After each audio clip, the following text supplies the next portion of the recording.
Capítulo 7. La interceptación de Birdie Edwards. Como McMurdo había dicho, la vivienda donde habitaba era una solitaria y muy apropiada para el crimen que habían planeado. Estaba en el fleco extremo de la villa y permanecía de espaldas a la carretera. En cualquier otro caso, los conspiradores simplemente llamaban a su hombre, como habían hecho varias veces antes, y vaciaban sus pistolas en su cuerpo. Pero en esa circunstancia era muy imperioso descubrir cuánto sabía, cómo lo sabía y qué había sido informado a sus empleadores. Era posible que llegaran demasiado tarde y que el trabajo ya haya sido hecho. Si ese era el caso, por lo menos tendrían su venganza con el hombre que lo había hecho. Pero estaban esperanzados en que nada de gran importancia había llegado al conocimiento del detective, o de otra forma, arguían, no se habría molestado en escribir toda esa trivial información que McMurdo afirmaba haberle dado. Sin embargo, todo esto lo sabrían de sus propios labios. Una vez en su poder, hallaría la manera de hacerlo hablar. No era la primera vez que habían operado a un testigo renuente. McMurdo se encaminó a Hobson Patch como fue acordado.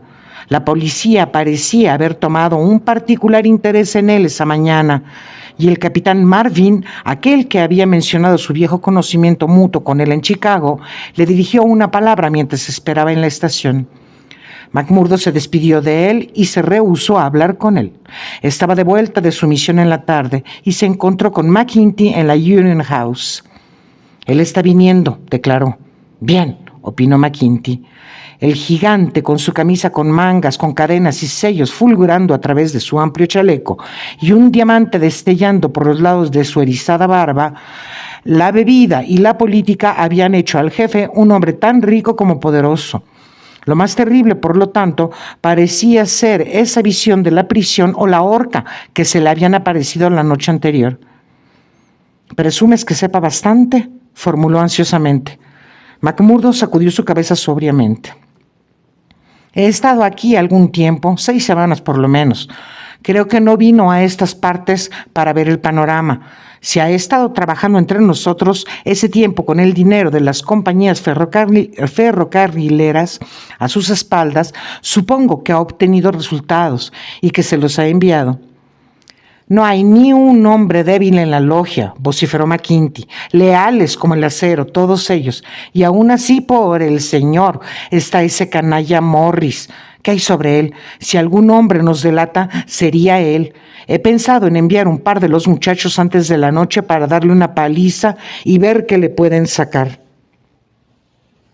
«Bien, no habría daño alguno», contestó McMurdo. «No negaré que tengo una simpatía por Morris y lamentaría que lo golpearan, pero me ha hablado 1 o 2 veces sobre problemas de la logia, y aunque no se parezca a usted o a mí, no me parece ser de la clase que delate. Pero nuevamente, no es para mí el introducirme entre él y usted». «Le daré su merecido al viejo diablo», pronunció McGinty con un juramento. «He tenido puesto mi ojo en él todo este año». «Bueno, usted sabe más sobre eso», respondió McMurdo. «Pero lo que sea que haga debe hacerlo mañana, pues debemos permanecer por lo bajo hasta que este asunto de Pinkerton esté solucionado. No debemos lograr que la policía esté husmeando hoy más que todos los días». «Tienes razón», mencionó McGinty, «y percibiremos del mismo Birdie Edwards de donde obtuvo sus noticias, aunque tengamos que despedazar su corazón antes». Él pareció presentir una trampa. McMurdo se rió. «Creo que lo agarré en su punto débil», dijo. «Si pudo seguir también el rastro de los Scouters, está listo para seguirlo hasta el infierno. Tomé su dinero». McMurdo hizo una sonrisa maliciosa, a la par que sacaba un manojo de dólares en billetes. «Y conseguiré más cuando él haya visto todos mis papeles». «¿Cuáles papeles?» «Bueno, no hay papeles, pero lo llené de palabras sobre constituciones y libros de reglas y formularios de membresía. Él espera llegar hasta el fondo de todo esto antes de irse». «Tengamos fe, él estará justo ahí», afirmó McGinty toscamente. «¿No te preguntó por qué no te llevaste los papeles?» «Como si yo fuera a cargar tales cosas, y yo siendo un hombre sospechoso y el capitán Marvin tras de mí hablándome el mismo día en el depósito». «Sí, escuché sobre eso», insinuó McGinty. Me imagino que lo más pesado de este negocio está recayendo en ti. Lo podríamos poner en un viejo respiradero cuando hayamos terminado con él. Pero como sea que trabajemos, no podemos pasar por alto al hombre viviendo en Hobson Patch y tú estando allí hoy día. McMurdo se encogió de hombros. Si lo manejamos bien, nunca podrán probar el homicidio, reconoció. Nadie lo podrá ver ir a la casa después del anochecer y yo me encargaré de que nadie lo vea salir.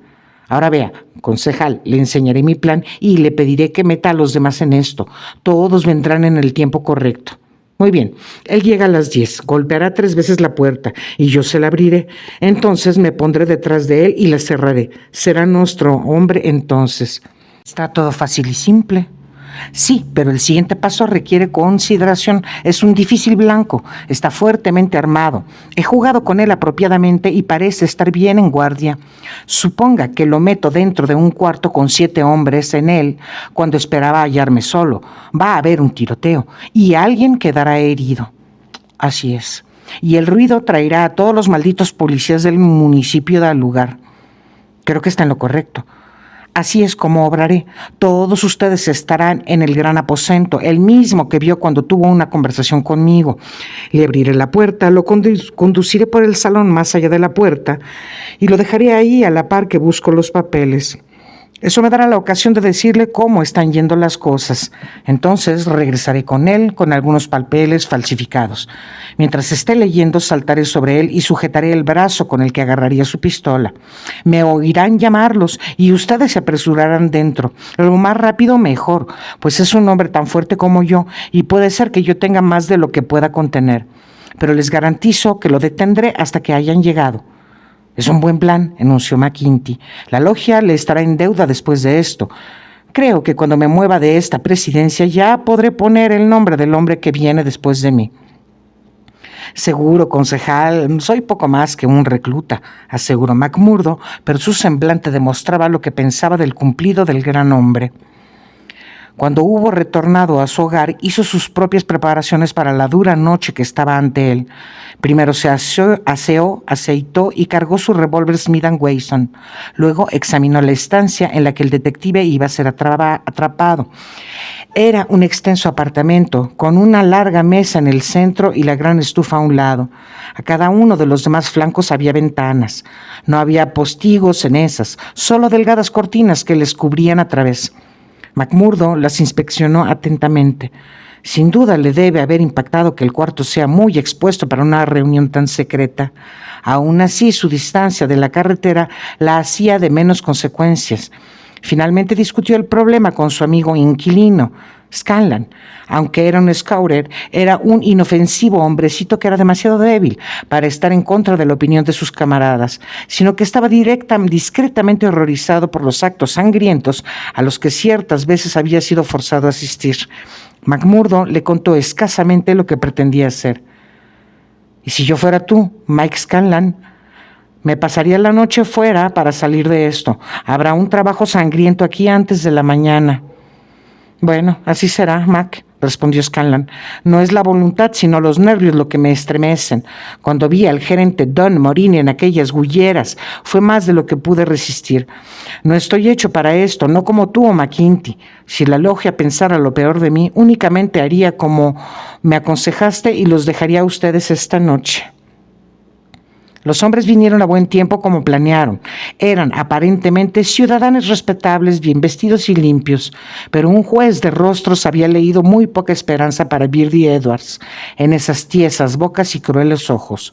No había hombre en la habitación cuyas manos no se hayan enrojecido una docena de veces antes. Estaban tan endurecidos con respecto al homicidio como un carnicero con las ovejas. Primero, por supuesto, tanto en apariencia como en delito, estaba el formidable jefe, Haraway, el secretario. Era un hombre enjuto y severo con un cuello largo y descarnado cuello y nerviosas y defectuosas extremidades. Un hombre de fidelidad incorruptible, donde concernían las finanzas de la orden, y sin ninguna noción de justicia u honestidad a nadie más allá de eso. El tesorero Carter era un tipo de mediana edad, con una expresión impasible, mejor dicho malhumorada, y una piel amarillo pergamino.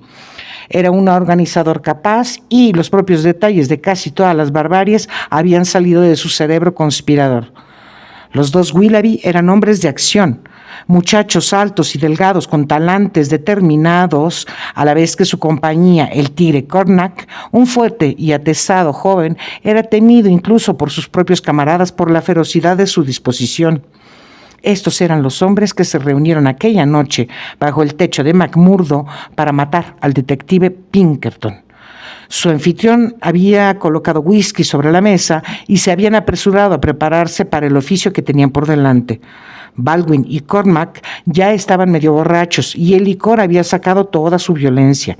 Cormac puso sus manos en la estufa por un instante. Había sido encendida, pues las noches aún eran frías. «Esto lo hará», comentó con un juramento. «Sí», expresó Baldwin entendiendo su significado. «Si es atado a eso, tendremos la pura verdad de él». «Tendremos la verdad de él, no teman», articuló McMurdo. Tenía nervios de acero este hombre, pues aunque todo el peso del asunto estaba en él, sus modales estaban tan relajados e indiferentes como siempre. Los demás lo notaron y lo aclamaron. «Serás tú el que lo entretenga», afirmó el jefe en tono aprobatorio. «Ninguna advertencia tendrá hasta que tu mano esté en su garganta. Es una pena que no haya postigos en las ventanas». McMurdo se encaminó hacia una y otra y las cerró más herméticamente. «Ahora nadie puede espiarnos. La hora se acerca». «Tal vez no vendrá. Tal vez tuvo un sentimiento de peligro», dijo el secretario. «Él vendrá, no teman», replicó McMurdo. «Está tan ansioso por venir como ustedes lo están por verlo. No olviden eso». Todos se sentaron como figuras de cera, algunos con sus anteojos arrastrados a medio camino de sus labios. 3 fuertes golpes sonaron en la puerta. «¡Silencio!». McMurdo alzó su mano para indicar precaución. Una exultante mirada pasó alrededor de aquel círculo y las manos fueron colocadas en las armas escondidas. «Ni un solo sonido por sus vidas», musitó McMurdo, mientras salía del cuarto, cerrando la puerta cuidadosamente detrás de él. Con los oídos atentos esperaron los asesinos. Contaron los pasos de su compañero por el pasaje. Lo escucharon abrir la puerta exterior. Hubo pocas palabras como de bienvenida. Entonces estuvieron percatados de unas extrañas pisadas dentro y de una voz no familiar. Un instante después vino el portazo y la vuelta de la llave en el cerrojo. Su presa estaba a salvo dentro de la trampa. El tigre Cormac se rió horriblemente y el jefe McGinty cerró su boca con su gran mano. «Estate quieto, idiota», murmuró. «Lo echarás a perder todo ya». Hubo una conversación en susurro en la habitación del costado. Parecía ser ininteligible. Entonces la puerta se abrió y McMurdo apareció con su dedo sobre sus labios. Fue hasta el final de la mesa y los miró a todos. Un sutil cambio le había sobrevenido. Sus maneras eran las de alguien que tenía un gran trabajo por hacer. Su semblante se había afirmado como el granito. Sus ojos brillaban con una furiosa excitación detrás de sus lentes. Se había convertido en un líder visible de hombres. Clavaron su mirada en él con apremiante interés, pero no dijo nada. En cambio, con la misma mirada observó a cada uno de los hombres. «Bueno», gritó McGinty por fin, «¿está aquí? ¿Está Birdie Edwards aquí?» «Sí», McMurdo respondió lentamente. «Birdie Edwards está aquí. Yo soy Birdie Edwards». Transcurrieron 10 segundos luego de esa breve conversación durante el cual el aposento parecía estar vacío, pues tan profundo era el silencio. El siseo de una caldera sobre la estufa se agudizó y se volvió estridente para el oído. 7 rostros pálidos, todos dirigidos a este hombre que los dominaba, estaban inmóviles de absoluto terror. Entonces, con un repentino rompimiento de cristales, una gran cantidad de resplandecientes cañones de rifle irrumpieron a través de cada ventana, a la par que las cortinas eran apartadas de sus pendientes. Ante esa visión, el jefe McGinty dio un rugido de un oso herido y se lanzó a la puerta semiabierta. Un revólver apuntando lo encontró con los decididos ojos azules del capitán Marvin de la policía minera centelleando tras de él. El jefe retrocedió y cayó en su silla. «Estás más seguro ahí, concejal», reconoció el hombre que había conocido como McMurdo. «Y usted, Baldwin, si no retira su mano de su pistola, le ahorrará un trabajo al verdugo. Sáquela, o por el señor que me hizo...» «Así, eso está bien». Hay 40 hombres armados en torno a esta casa y se pueden figurar por ustedes mismos qué oportunidades tienen. Coja sus pistolas, Marvin. No había posible resistencia bajo la amenaza de esos rifles. Los hombres estaban desarmados, hoscos, tímidos y sorprendidos. Todavía estaban sentados alrededor de la mesa. Me gustaría decirles unas palabras antes de que nos separemos, mencionó el hombre que los había entrampado. Me parece que no nos volveremos a ver de nuevo hasta que me vean comparecer en el tribunal. Les daré algo para que piensen por un largo tiempo. Me conocen ahora por lo que soy. Por lo menos puedo poner mis cartas sobre la mesa. Soy Birdie Edwards, de la oficina de Pinkerton. Fui escogido para desarmar su banda. Tenía un juego difícil y peligroso ante mí. Ni un alma, ni una sola alma, ni siquiera mis más cercanos o más queridos, sabían lo que estaba jugando. Solo el capitán Marvin aquí y mis empleadores lo sabían. Pero ha terminado esta noche, gracias a Dios, y yo soy el ganador. Las 7 pálidas caras rígidas lo observaron. Había un odio inimaginable en sus ojos. Él leyó la implacable amenaza. Quizás piensen que el juego no ha terminado aún. Bueno, tomo mis riesgos por eso. De cualquier forma, algunos de ustedes dejarán de respirar. Y hay 60 además de ustedes que verán la cárcel esta noche. Les diré esto, que cuando fui puesto en este trabajo nunca creí que hubiera una sociedad tal como la suya. Pensé que eran habladurías de los periódicos y que lo probaría por mí mismo. Me dijeron que tenía que ver con los Freemen, por lo que fui a Chicago y me hice uno. Entonces estuve más seguro que nunca que no eran más que exageraciones de los diarios, pues no hallé daño alguno en la sociedad, sino una comunidad caritativa. Aún así, debía proseguir con mi trabajo y me vine a los Valles del Carbón. Cuando llegué a este lugar aprendí que estaba equivocado y que no era una novela barata después de todo. Por lo que me quedé para vigilarla. Nunca maté a un hombre en Chicago. Jamás forjé $1 en mi vida. Aquellos que les di eran tan buenos como los otros, pero ninguna vez usé el dinero de mejor forma. Pero conocí el camino para obtener su buena voluntad, por lo que pretendí que la ley estaba detrás de mí. Todo funcionó como lo planeé. Así que me uní a su logia infernal y participé en sus concilios. Quizás podían decir que eran tan perversos como ustedes. Podían decir lo que quisieran, siempre y cuando los agarre. Pero ¿cuál es la verdad? La noche que fui con ustedes a golpear al viejo Stranger, no le pude advertir, pues no hubo mucho tiempo, pero detuve su mano, Baldwin, cuando lo podrías haber matado. Si alguna vez sugería cosas para mantener mi hogar entre ustedes, eran cosas que sabía que podía prevenir. No pude salvar a Don ni a Menzies, pues no conocía lo suficiente, pero veré que sus asesinos sean colgados. Le di a Chester Wilcox una advertencia, para que así cuando volaran su casa, él y su compañía estén escondidos. Hubo varios crímenes que no pude detener, pero si miran hacia atrás y piensan cuán seguido su hombre iba a su vivienda por el otro camino, o estaba en medio del pueblo cuando iba por él, o se quedaba dentro de la pensión cuando pensaban que iba a salir, podría ver mi trabajo. «Tú, maldito traidor», silbó McGinty a través de sus dientes cerrados. Sí, John McGinty puede llamarme así si eso calma su aflicción. Usted y los de su tipo han sido los enemigos de Dios y el hombre en estos lares. Se necesitó a un hombre para introducirse entre ustedes y los pobres diablos de hombre y mujeres que mantenían bajo su yugo. Solamente había una manera de hacerlo y yo lo hice.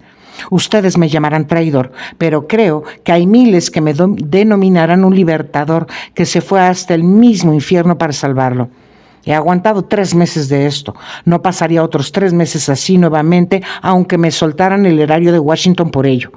Debía quedarme en ello hasta que lo tuviera todo, todos los hombres y todos los secretos en mi mano. Hubiera esperado un poco más si no hubiera venido a mi conocimiento que mi secreto estaba a punto de salir. Una carta había llegado a la villa que los hubiera alertado a todos. Entonces tuve que actuar y actuar rápidamente. No tengo más que decirles, excepto que cuando mi hora llegue moriré más tranquilamente, cuando piense en la labor que hice en este valle. Ahora, Marvin, ya no te detengo más. Lléveselos y termine con esto. Hay un poco más que contar. A Scanlan le había llegado una nota sellada para ser dejada en la dirección de Miss Etty Shafter, una misión que aceptó con un guiño y una sonrisa entendida. En las tempranas horas de la mañana, una hermosa mujer y un hombre bastante apagado abordaron un tren especial que había sido enviado por la compañía ferroviaria e hicieron un rápido e ininterrumpido viaje fuera de la tierra del peligro. Era la última vez que tanto Etty o su amado pusieron sus pies en el Valle del Terror. 10 días después se casaron en Chicago y con el viejo Jacob Shafter como testigo en su boda. El juicio de los Scaures fue llevado a cabo lejos del lugar donde sus adherentes hubieran podido aterrorizar a los guardianes de la ley.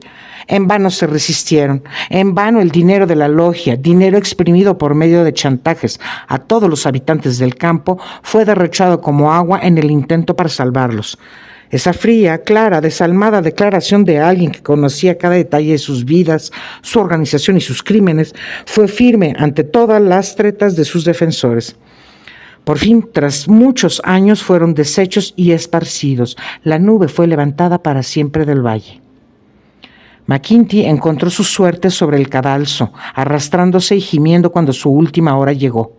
8 de sus seguidores principales compartieron su destino. 50 de ellos tuvieron distintos grados de prisión. El trabajo de Birdie Edwards estaba completo. Y aún así, como imagino, el asunto no había terminado todavía. Había otra mano que iba a ser juzgada y otra y otra. Ted Baldwin, por ejemplo, escapó del patíbulo, así también como los Willoughby, y también varios otros de los más bestiales espíritus de la logia. Por 10 años estuvieron fuera del mundo, y luego llegó el día cuando estuvieron libres nuevamente, un día en el que Edwards, que conocía a sus hombres, estaba seguro que sería el final de su vida en paz. Habían jurado una promesa por todo lo que creían sagrado, de tener su sangre como venganza por sus camaradas, y se esforzaron muy bien para mantener su voto. Desde Chicago fue perseguido tras 2 intentos tan cercanos al éxito que era seguro que el tercero lo acabaría.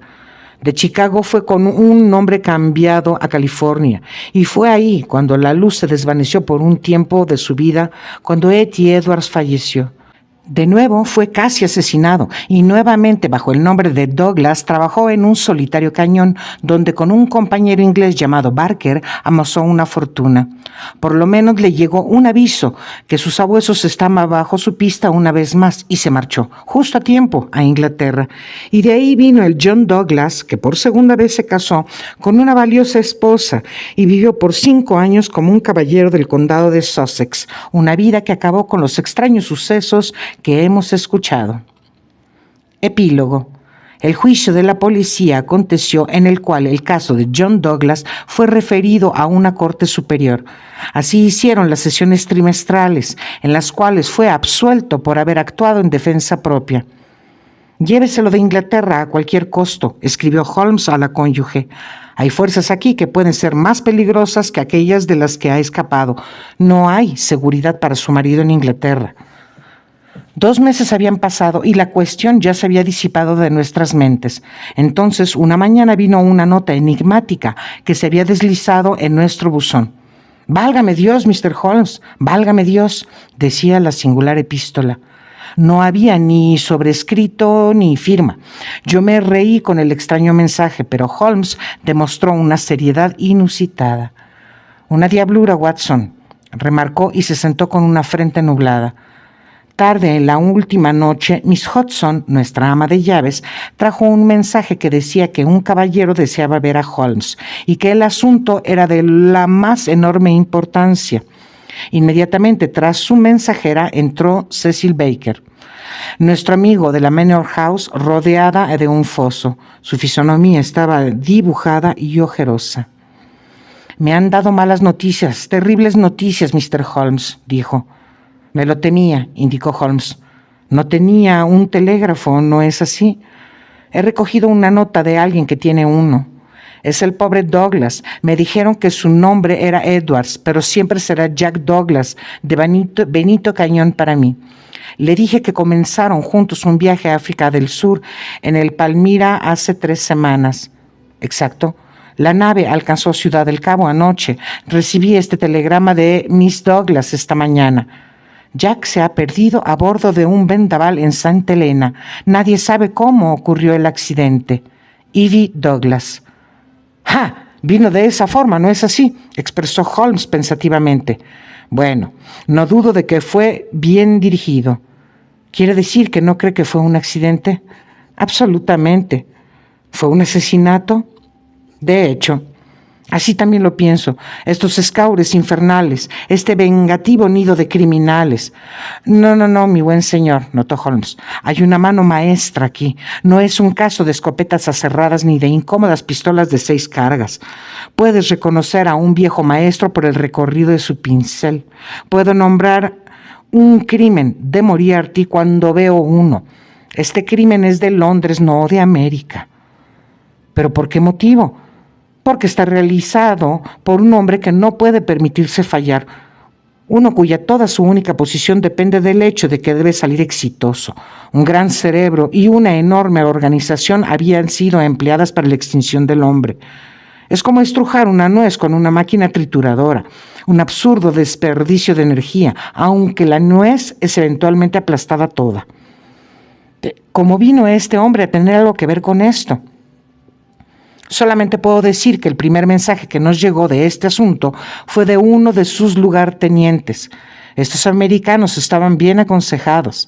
Teniendo una labor inglesa que hacer, hicieron sociedad, como cualquier otro criminal extranjero haría, con este gran consultor del crimen.